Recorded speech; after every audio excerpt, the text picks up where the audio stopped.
jadi modelnya siapa? Syekh Abdul Qadir Al-Jilani rahimahullahu ta'ala itu menyebutkan model penafsiran yang seperti itu. Nah kaget, karena yang diketahui oleh Imam Abul Faraj Ibnul Jauzi itu hanya 11 doang. Sementara ini kok bisa? Siapa? Syekh Abdul Qadir Al-Jilani sampai menyebutkan 40 wajah dalam penafsiran sebuah ayat. Dan lebih dari itu bahkan menyebutkan setiap penafsiran itu kepada qailnya, menisbatkan masing-masing dari wajah penafsiran itu kepada qailnya, kepada yang memiliki penafsiran itu. Ya kan luar biasa, sehingga fashtadda ta'ajjubu Abil Faraj min quwwati ilmi syekh. Maka beliau itu sangat takjub sekali, sangat takjub melihat betapa hebatnya, betapa luar biasanya ilmu yang dimiliki oleh Syekh Abdul Qadir Al-Jilani. Nah di sini memang ada dua kemungkinan. Pertama kemungkinannya Syekh Abdul Qadir Al-Jilani rahimahullah itu memang dari awalnya itu beliau pesantren selama 35 tahun. Itu kan memang tidak hanya mempelajari ilmu thariqah atau ilmu tasawuf saja, tapi yang sebagaimana yang sudah lewat, ya kan, beliau kan memiliki banyak guru, di mana ada guru dalam ilmu fikih, ada guru dalam ilmu tauhid, ada guru dalam ilmu tasawuf, ada guru dalam ilmu lughah, ada guru dalam ilmu qiraat dan lain sebagainya. Mungkin dari sisi tersebut atau karena sebab hal itu, ya beliau bisa menguasai atau sangat paham dalam ilmu.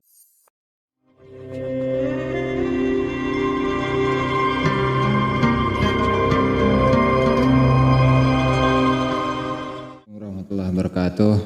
Bismillahirrahmanirrahim. Muhammad ibn Abdullah wa ala alihi washabihi wa la hawla wa la quwwata illa billah. Wa ta'lamu ta'limun wa intifa' dzakara tadhkira li fadata wal istifadah wal hatta ala tamassuki bi kitabillah wa sunnati rasulih wa du'a ila al huda wa dalalata ala al khair ibtigha'a wajhihi wa qurbihi wa thawabihi subhanahu wa ta'ala.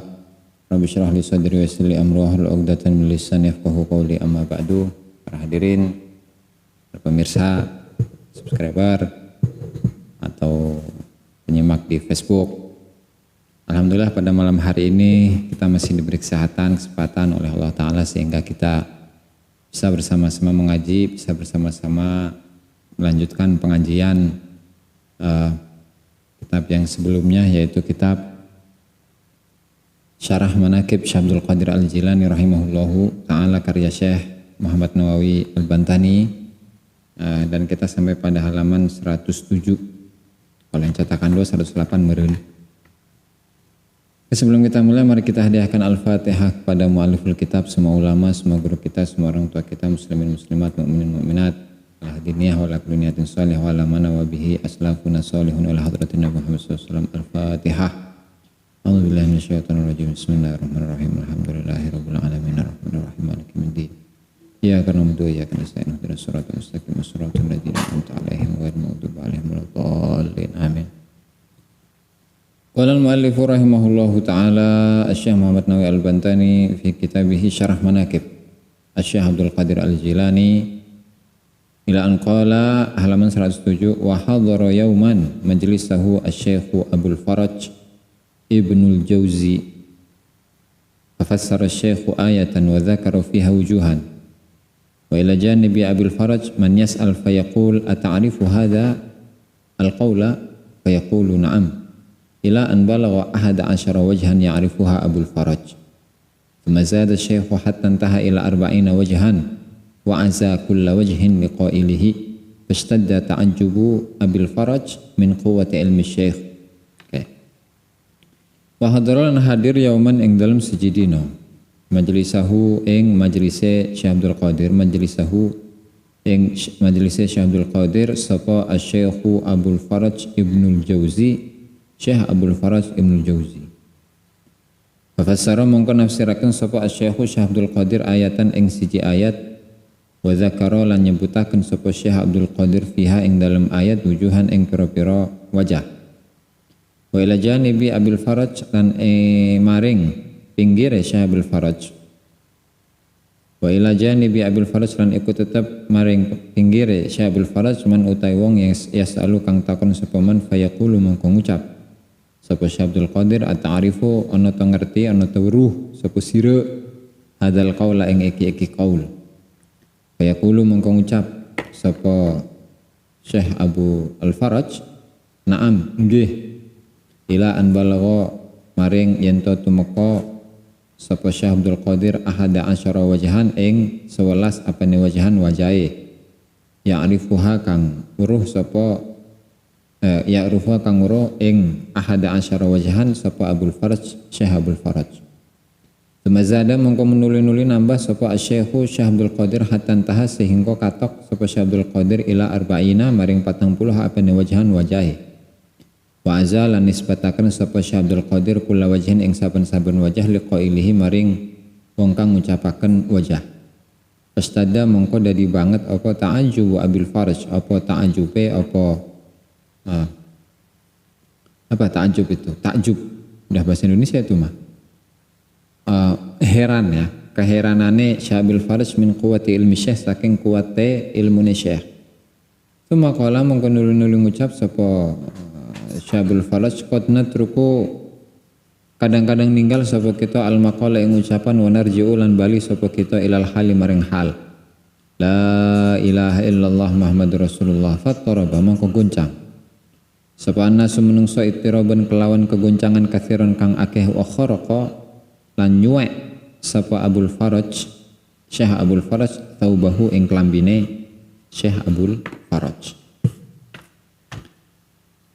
Nah, pada kisah ini itu masih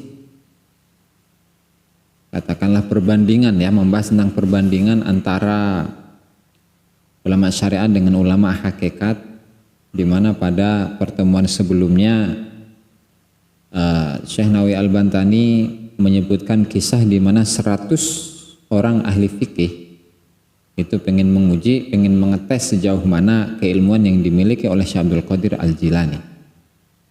Dan ternyata pada akhirnya 100 orang ini kalah, tidak mampu untuk melawan Syekh Abdul Qadir Al-Jilani lantaran ilmu yang mereka kuasai, ilmu yang mereka miliki itu katakanlah diserap gitu ya, kebaca ke kasyaf oleh Syekh Abdul Qadir Al-Jilani yang pada akhirnya mereka mengakui keutamaan, kelebihan yang ada dalam diri Syekh Abdul Qadir Al-Jilani rahimahullahu ta'ala. Dan sudah kita jelaskan bahwa itu merupakan bagian daripada ilmu mukasyafah, yaitu ilmu penyingkapan dari Allah Subhanahu wa Ta'ala yang diberikan kepada orang-orang yang soleh, orang-orang yang takwa atau orang-orang yang mencintai Allah Subhanahu wa Ta'ala.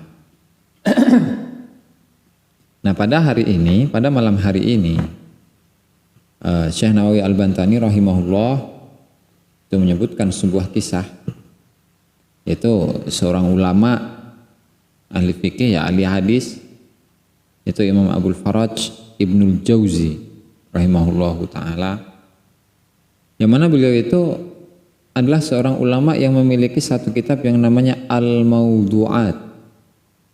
Apa itu Mawdu'at? Kalau kita kembali kepada ilmu mustalah hadis, mawdu' itu apa? Wal-kadhibul, kata Imam Baikuni, wal-kadhibul mukhtaliqul masnu'u ala nabi fadhalikal mawdu'. Apa artinya? Al-kadhibul mukhtaliq, kebohongan yang diciptakan. Ala nabi, al-kadhibul mukhtaliqul masnu' yang dibuat ala nabi, atas nabi, maka itu namanya adalah maudhu'. Maksudnya satu ucapan yang bukan ucapan dari Rasulullah Shallallahu Alaihi Wasallam kemudian dinisbatkan kepada beliau, ya kan? Dan sengaja ada unsur kesengajaan bahwa itu merupakan atau menempelkan ucapan itu menjadi ucapan Rasulullah Shallallahu Alaihi Wasallam, padahal Rasulullah itu tidak mengucapkannya, maka namanya itu adalah hadis maudhu'. Jadi hadis maudhu' adalah hadis palsu lah, gampangnya itu. Nah, dan itu dijelaskan secara detail dalam ilmu mustalah hadis. Nah, jadi Syekh Abdul Faraj Ibnu Jauzi adalah seorang ulama hadis yang terkenal di masanya.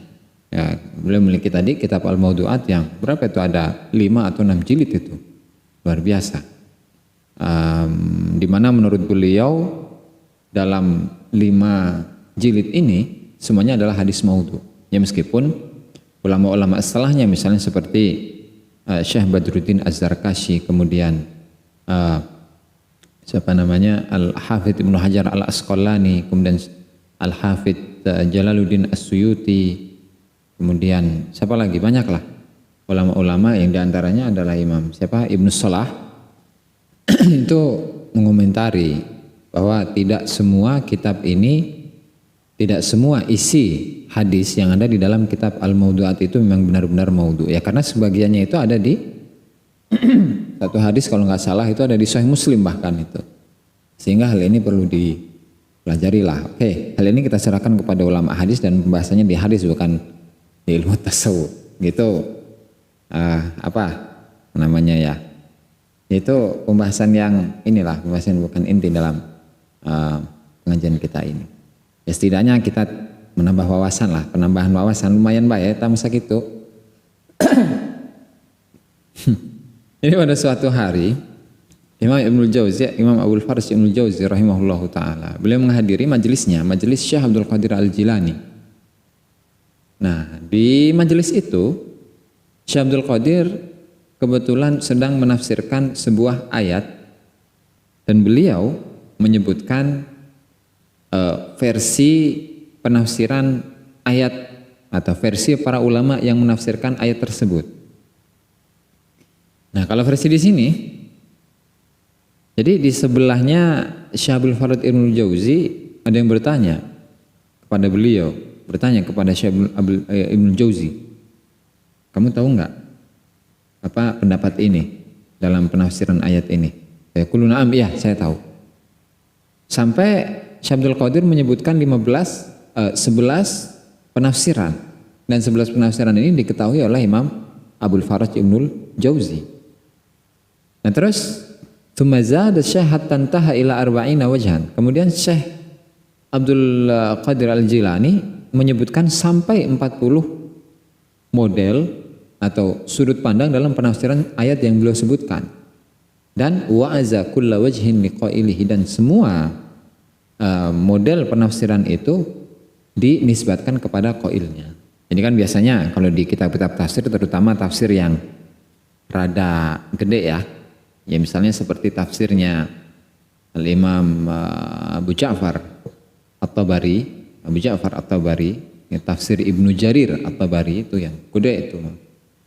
Jadi biasanya beliau itu menyebutkan satu penafsiran, kemudian disebutkan juga qailnya yang pemilik dari penafsiran itu, ya misalnya seperti sahabat-sahabat Nabi, Ibnu Abbas atau Abdullah bin Umar atau Ibnu Mas'ud, kemudian dari kalangan tabi'in Hasan Al-Basri atau Makhul misalnya, kemudian generasi-generasi selanjutnya sampai generasi yang ada di zaman Syekh Ibnu Jarir At-Tabari.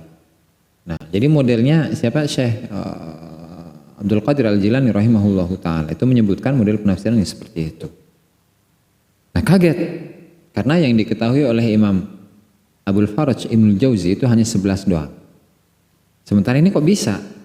Siapa? Syekh Abdul Qadir Al-Jilani sampai menyebutkan 40 wajah dalam penafsiran sebuah ayat. Dan lebih dari itu bahkan menyebutkan setiap penafsiran itu kepada qailnya, menisbatkan masing-masing dari wajah penafsiran itu kepada qailnya, kepada yang memiliki penafsiran itu. Ya kan luar biasa, sehingga fashtadda ta'ajjubu Abil Faraj min quwwati ilmi Syekh. Maka beliau itu sangat takjub sekali, sangat takjub melihat betapa hebatnya, betapa luar biasanya ilmu yang dimiliki oleh Syekh Abdul Qadir Al-Jilani. Nah, di sini memang ada dua kemungkinan. Pertama kemungkinannya Syekh Abdul Qadir Al-Jilani rahimahullah itu memang dari awalnya, yaitu beliau pesantren selama 35 tahun, itu kan memang tidak hanya mempelajari ilmu thariqah atau ilmu tasawuf saja, Tapi yang sebagaimana yang sudah lewat, ya kan, beliau kan memiliki banyak guru. Di mana ada guru dalam ilmu fikih, ada guru dalam ilmu tauhid, ada guru dalam ilmu tasawuf, ada guru dalam ilmu lughah, ada guru dalam ilmu qiraat dan lain sebagainya dan lain sebagainya. Mungkin dari sisi tersebut atau karena sebab hal itu ya beliau bisa menguasai atau sangat paham dalam ilmu syariat, pasti itu. Nah, tapi ketika Syekh Abdul Faraj Ibnul Jauzi melihat betapa hebatnya kekuatan ilmunya Syekh Abdul Qadir Al-Jilani, beliau terheran-heran kok bisa seperti itu.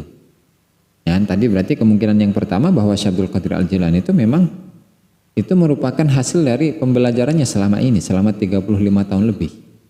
Gitu kan. Itu kemungkinan pertama. Kemungkinan yang kedua, jadi Syekh Abdul Qadir Al-Jilani ini mendapatkan dari Allah Subhanahu wa taala ilmu laduni atau ilmu mukasyafah. Di mana ilmu mukasyafah atau ilmu laduni itu apa sih?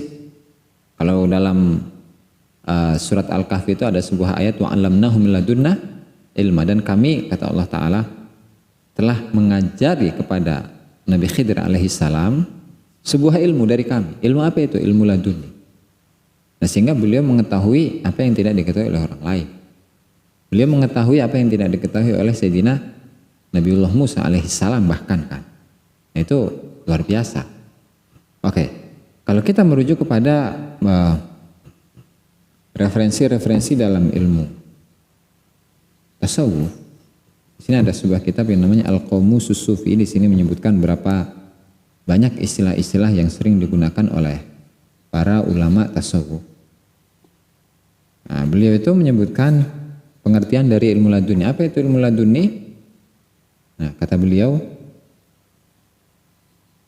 mu'alifnya ya, poho orang, Dr. Asim bin Ibrahim Al-Qayyali, seorang dokter, seorang ulama, dan bahkan pemegang tarekat Syadziliyah Darqawiyah, bahkan seorang mursyid juga itu.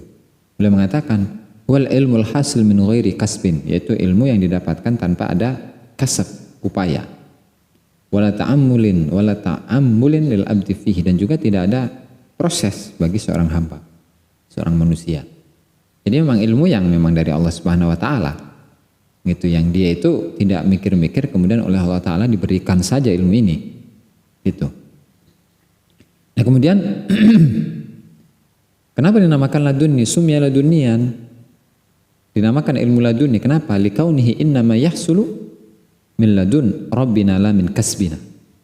Dinamakan laduni itu karena ilmu tersebut didapatkan dari ladun. Ladun itu kalau diartikannya dari sisi Allah Ta'ala, maksudnya dari Allah Ta'ala, bukan la min kasbina, bukan dari upaya manusia. Makanya dalam sebuah ayat qala ta'ala wa 'allamnahu min ladunna ilm.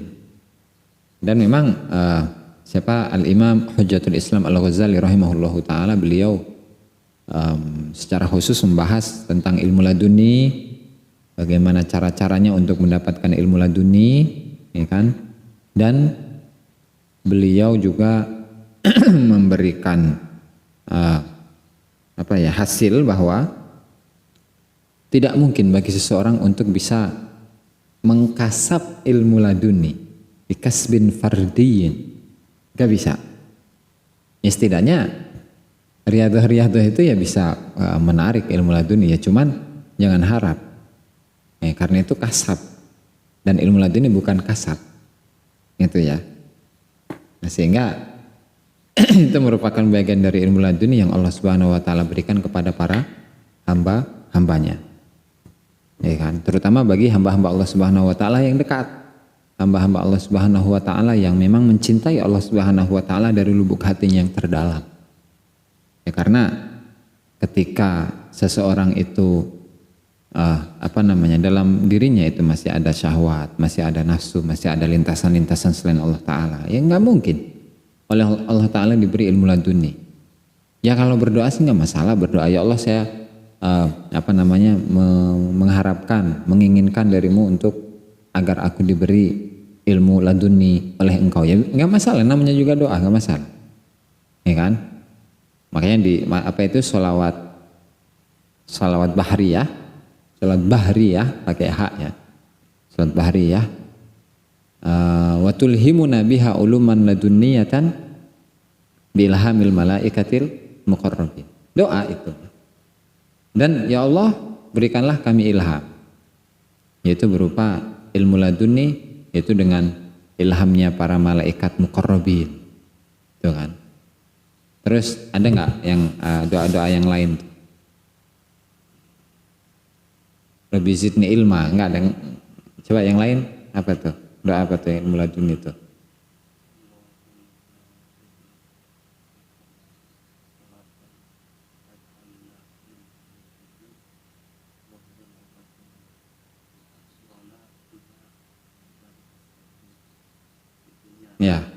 Ya masuk sih aslinya mah ilmu Allahumma shalli ala Muhammad sholatan taj'aluna min ahlil ilmi zahiran wa batinan ya, min ahlil ilmi zahiran wa batinan. Ya bisa jadi itu termasuk ilmu laduni juga. Itu namanya juga ulama ahli zahir dan batin dua-duanya. Ya berarti nanti setidaknya gambarannya itu seperti siapa? Syekh Abdul Qadir Jilani kan gitu. Enggak ada yang mustahil di sisi Allah Subhanahu wa taala, ya. Jadi kembali pada cerita. Syekh Abdul Farid Ibnul Jauzi rahimahullahu ta'ala itu sangat terkagum-kagum, sangat takjub melihat luasnya ilmu yang dimiliki oleh Syekh Abdul Qadir Al-Jilani. Dan tadi seperti yang kita katakan bahwa itu bisa kemungkinan bahwa itu merupakan hasil dari pembelajaran Syekh Abdul Qadir Jilani selama 35 tahun belajar mendalami ilmu syariat dan mengamalkannya. 35 tahun bro. Atau yang kedua, kemungkinan kedua ya karena memang beliau itu sudah kemarin itu ya sudah melalui proses suluk, proses mujahadah, proses berkholwat, beruzlah dan seterusnya sehingga beliau itu mendapatkan hal, mendapatkan makom dari Allah Subhanahu wa taala sehingga tidak mustahil bagi Allah taala untuk menurunkan ilmu laduni kepada Syekh Abdul Qadir Al-Jilani. Gitu.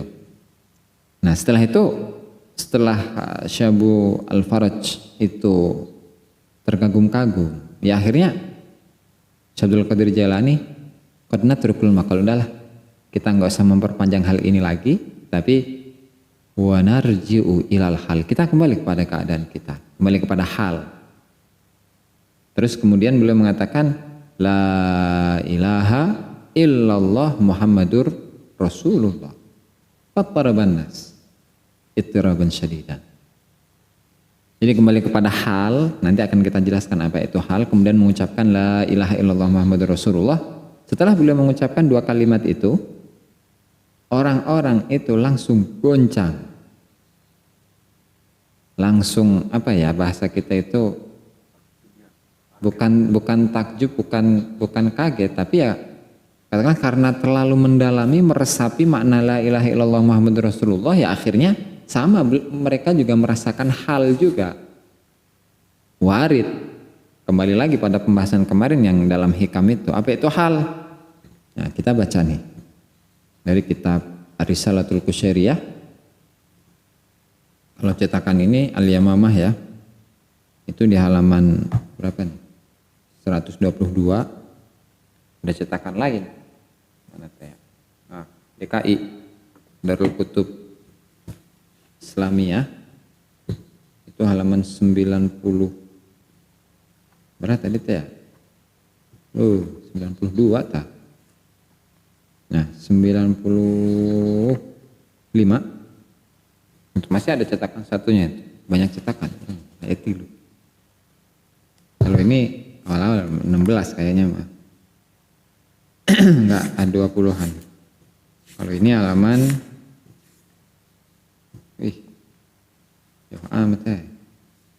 ini halaman 39. Ya terserah lah mau ngambil cetakan yang mana ini. Oke. Jadi kata Al-Imam Abdul Qasim Abdul Karim Ibn Hawazin Al-Qusyairi rahimahullah dalam kitabnya Ar-Risalatul Qusyairiyah beliau mengatakan al-hal, apa itu hal? Makna yaridu alal qulub, satu makna yang datang ke hati, min ghairi ta'ammudin minhum, tanpa ada sengaja, wala istilabin, tanpa ada upaya, wala iktisabin, tanpa ada usaha. Yang berupa apa? Min torobin, torob, goncang. Au huznin, sedih. Au bastin, bahagia. Au qabdin, atau apa, merasa terkekang. Au syauqin, rindu. Au inzi'ajin, inziat sama goncang. Au haibatin, merasa kayak ini, tunduk lah. Jadi haibah itu artinya kewibawaan aslinya. Ya, tunduk melihat kewibawaan Allah Subhanahu wa taala, menyaksikan kewibawaan Allah Subhanahu wa taala. Au ihtiyajan, atau merasa butuh pada Allah Subhanahu wa taala. Nah, jadi hal itu seperti itu. Ya, katakanlah hal itu merupakan kondisi kerohanian seseorang yang Allah Subhanahu wa taala berikan, yang Allah taala turunkan ke dalam hatinya. Sehingga setelah dia mendapatkan hal, ya kan, maka dia akan bisa merasakan bahagia atau sedih, kan, atau cinta atau rindu ataupun yang lainnya. Nah, oleh karenanya ketika beliau itu setelah menafsirkan sebuah ayat dengan 40 macam penafsiran, ya kan, beliau ya udahlah, daripada membahas tentang ilmu-ilmu saja, ilmu-ilmu zahir saja, kita kembali lagi kepada ilmu batin, ilmu kerohanian. Makanya beliau mengucapkan la ilaha illallah Muhammadur Rasulullah. Nah, orang-orang jamaah-jamaah, murid-murid beliau itu langsung berteriak. Kenapa? Ya sama, mereka mendapatkan hal juga. Jadi katakanlah tertular gitulah. Sebagaimana hal itu Allah Ta'ala berikan kepada Syekh Abdul Qadir, hal itu juga bisa diturunkan kepada para murid-muridnya. Goncang, berteriak mereka, merasakan rindu, merasakan bahagia, merasakan senang, merasakan perasaan yang menggebu-gebu kepada Allah Subhanahu wa taala. Ya kan? Sehingga tidak hanya mereka, bahkan yang Syekh Abdul Farid Ibnul Jauzi rahimahullahu taala, beliau juga merasakan hal yang demikian. Nular. Gitu. Ketularan ini Syekh Abdul Farid Ibnul Jauzi yang notabene beliau adalah seorang ulama hadis. Dan tidak hanya berteriak. Jadi ketika dzikir berteriak ya nggak masalah. Karena memang keadaannya seperti itu. Ini di zaman Syekh Abdul Qadir nih, dzikir, ketika dzikir berteriak, oh Allah gitu, sambil dengan suara yang lantang, yang keras. Jangan aneh, di zaman Sayyidina Abdul Qadir Al-Jilani sudah ada ini. Sekarang kok orang-orang sekarang ini mah aneh. Ngelihat seseorang yang berzikir kemudian berteriak mengucapkan Allah, kaget, itu zikir apaan cenah? Zikir sesat segala macam. Belum ngaji dia. Belum ngaji itu. Coba ngaji. Ngaji yang benar, mikir, makanya mikir. Jadi di mana syarah Manaqib Syekh Abdul Qadir Jilani karya Syekh Muhammad Nawawi Al-Bantani ada penjelasannya ini. Ada. Bahkan tidak hanya di situ. Dan ini kutipannya dari Al-Ma'za fi Manaqib Abi Ya'za, dan juga di mana ini? Abdul Razak Al-Kailani di Syekh Abdul Qadir Al-Jilani Al-Imam Al-Qudwatuz Zahid juga menyebutkan kisah yang sama, ya kan? Dan kutipannya itu dari Qalaidul Jawahir Imam At-Tadifi. Ada ini. Gitu. La ilaha illallah fattaraban nas yattaraban syadidan wa kharaqa Syekh Jamaluddin Ibnu Jauzi thiyabahu. Bahkan Syekh Ibnu Jauzi tidak hanya berteriak, tapi bahkan sampai bajunya itu disobek. Lantaran apa? Hal tadi yang datang kepada beliau. Gitu, hal yang datang kepada beliau.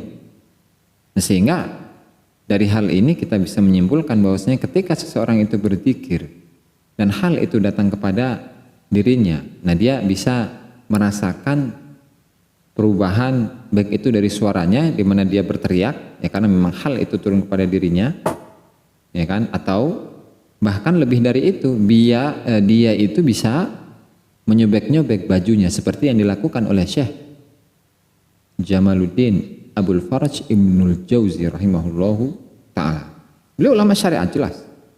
Ulama syariat, ulama ahli hadis dan ulama ahli fikih, ya kan? Ulama ahli tafsir.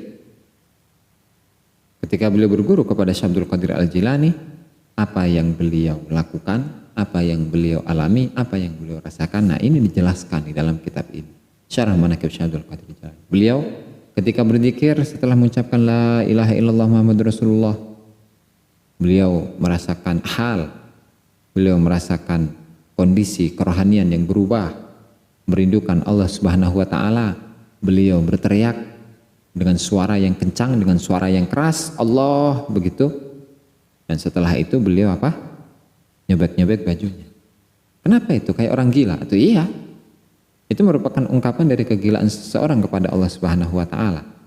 Itu makanya seperti yang dijelaskan pada beberapa pertemuan sebelumnya, idza tamma, kata Syaikhul Qadir Al-Jailani, idza tamma majnunil haqqi ta'ala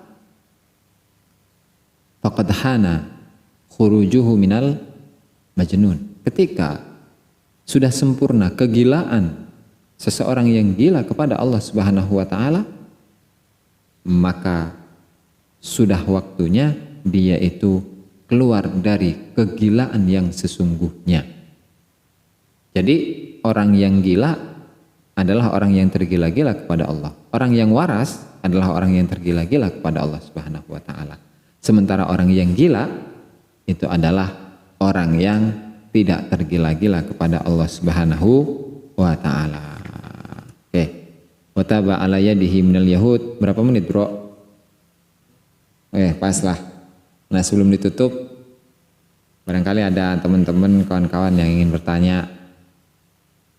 Maka silahkan. Kalau nggak ada pertanyaan, kita tutup pengajian ini dengan ucapan wallahu ta'ala a'lam. Demikianlah para hadirin pemirsa yang dimuliakan Allah Ta'ala, pengajian pada malam hari ini mudah-mudahan bermanfaat bagi kita semua, dan semoga kita bisa mengamalkan apa yang bisa diambil pelajaran dari kisah ini. Kurang dan lebihnya saya mohon maaf. Wallahul muwaffiq ila aqwamit thoriq. Assalamualaikum warahmatullahi wabarakatuh. Subscribe, like, dan komen di bawah ini. Nah, jika teman-teman ada unek-unek, ada pertanyaan dan lain sebagainya, silahkan tinggalkan pesan di kolom komentar di bawah ini. Terima kasih sebelumnya. Assalamualaikum warahmatullahi wabarakatuh.